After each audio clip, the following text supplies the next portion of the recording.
जिस तरीके से ईश्वरप्पा जैसे लोग समय समय पर आकर देश की एकता, अनेकता और अखंडता को बदनाम करने का काम करते हैं, ऐसे लोगों की से जो जगह है वो जेल के अंदर है। ना तो कोई मंदिर की आरती को समाप्त कर सकता है और ना ही मस्जिद की अजान को समाप्त कर सकता है, और इनको समाप्त करने वाला व्यक्ति स्वयं समाप्त हो सकता है, लेकिन वो कभी भी मंदिर की आरती और मस्जिद को अजान को समाप्त नहीं कर सकते। वो तो अल्टीमेटम दे रहे हैं कि अगर सरकार अगर आ गई तो हम तुरंत कार्रवाई करेंगे, बंद करेंगे। आप और आपकी जैसी सरकार कई आई और कई गई, लेकिन आज तक कोई भारत देश की एकता, अनेकता और अखंडता की बाल भी वाका नहीं कर पाया। तो आप जैसे लोगों का तो लेवल क्या है, आप लोगों की तो हैसियत क्या है कि आप भारत देश की एकता, अनेकता और भारत देश की संस्कृति पर प्रहार करें।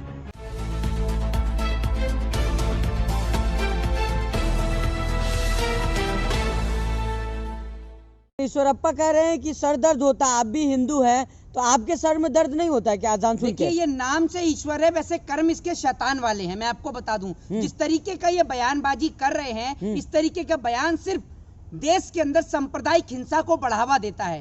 भारत देश के इतिहास में, भारत देश के अंदर जो भी मुस्लिम भाई इस हिंदुस्तान में, इस भारत देश में रहते हैं, वो इसीलिए उन्होंने भारत देश को चुना क्योंकि उन्हें मंदिर से घंटी की आवाज भी चाहिए थी और मस्जिद से आजान की आवाज भी चाहिए थी। इसीलिए उन्होंने एक सेकुलर राष्ट्र को, यानी एक लोकतांत्रिक देश को, यानी भारत देश को चुनने का काम किया। लेकिन जिस तरीके से ईश्वरप्पा जैसे लोग समय समय पर आकर देश की एकता, अनेकता और अखंडता को बदनाम करने का काम करते हैं, ऐसे लोगों की से जो जगह है वो जेल के अंदर है। मैं आपको बता दूं कि इस देश से ना तो कोई मंदिर की आरती को समाप्त कर सकता है और ना ही मस्जिद की अजान को समाप्त कर सकता है, और इनको समाप्त करने वाला व्यक्ति स्वयं समाप्त हो सकता है, लेकिन वो कभी भी मंदिर की आरती और मस्जिद को अजान को समाप्त नहीं कर सकता। वो तो अल्टीमेटम दे रहे हैं कि अगर सरकार अगर आ गई तो हम तुरंत कार्रवाई करेंगे, बंद करेंगे। आप और आपकी जैसी सरकार कई आई और कई गई, लेकिन आज तक कोई भारत देश की एकता, अनेकता और अखंडता की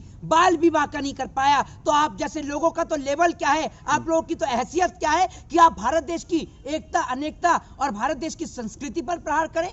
अरे, भारत देश की पहचान ही इसीलिए है कि यहाँ पर दिवाली और रमजान एक साथ मनाए जाते हैं। आप भारत देश की संस्कृति पे प्रहार करेंगे। आज आप मस्जिद की अजान को बंद करा रहे हैं तो कल को आप मंदिर की आरती को भी बंद कराएंगे, लेकिन हम हरगिज नहीं होने देंगे। अगर मस्जिद की अजान की बात आएगी तो हम लोग मुसलमान भाइयों के साथ खड़े हैं, और अगर मंदिर की आरती की बात आएगी तो मैं मुसलमान भाइयों से कहूंगा कि मुसलमान भाइयों को हिंदू भाइयों के साथ कंधे से कंधा मिलाकर चलना चाहिए, क्योंकि ये चंद सियासती लोग हमें लड़ाने का प्रयास कर रहे हैं, काम कर रहे हैं, लेकिन हम लोग हरगिज इनकी बात में नहीं आएंगे। क्या आज हम लोग के बीच नफरत की दीवार इतनी बड़ी हो गई कि कुछ सियासती लोगों के चलते हम मस्जिद की अजान को बंद कराने का काम करें या मंदिर की आरती को बंद कराने का काम करें? अरे तो सर दर्द होता है अगर अजान से, तो क्या दिक्कत है आपको मोहित शर्मा? नहीं, एक बात आप मुझे बताइए, ये कह रहे हैं अजान से सर दर्द होता है। महोदय, जरा इस बात को बताइए कि जब बेरोजगारी से नौजवान चिल्ला रहा है तब इनके सर में दर्द नहीं होता? महंगाई से जनता चिल्ला रही है तो इनके सर में दर्द नहीं होता? 1100 के सिलेंडर से बहन बेटियां चिल्ला रही हैं तब इनके सर में दर्द नहीं होता? ऐसा कौन सा सर है जिसमें महंगाई और बेरोजगारी का दर्द नहीं होता? क्योंकि ये तो सारे के सारे अंबानी, अडानी, टाटा, बिरला के समर्थन वाले लोग हैं भैया। 5 किलो राशन पे तो गरीब जनता वो है, आश्रित है। ये लोग तो करोड़पति, खरबपति आदमी है, इनको क्या फर्क पड़ना है? इनको कोई फर्क नहीं पड़ना। इसीलिए इनका तो काम यही है कि हिंदू मुसलमान को लड़ाकर अपनी सियासत की रोटियां सेकें, और इस सियासत की रोटी में हिंदू और मुसलमान का गला सर दर्द का कुछ उपाय है, कोई इलाज है आपको? हाँ, सरदर्द का एक बहुत बढ़िया इलाज है। हाँ। जिसको सरदर्द ज्यादा ही हो रहा है वो सबसे बढ़िया है कि इनका सरदर्द का एक ही इलाज है कि देश की जनता इनको चुनाव जिताने के बजाय इनकी जमानत भी जब्त करा दे, इनका सर का दर्द एकदम फिट हो जाएगा।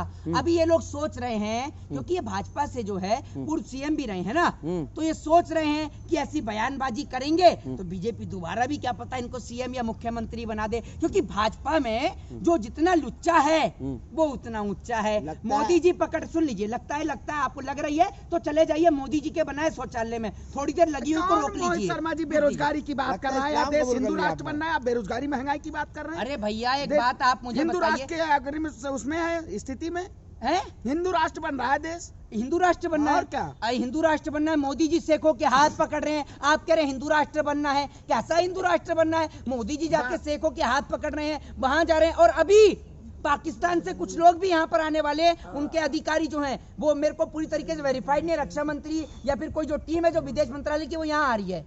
आप कह रहे हैं हिंदू राष्ट्र बनना है। अरे आप हिंदू राष्ट्र में एक बात आप मुझे बताइए, हम लोगों ने ठेका ले रखा है, अमित शाह जी का बेटा नहीं बनाएगा जैसा हिंदू राष्ट्र, वो नहीं है उसके पास ठेका जैसा के पास में।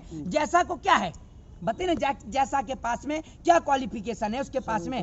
जैसा से भी बनवा लीजिए हिंदू राष्ट्र, शिवराज सिंह चौहान के बेटे से बनवा लीजिए हिंदू राष्ट्र, या सारा हिंदू राष्ट्र बनाने का ठेका गरीब हिंदुओं के बच्चों ने ले लिया है।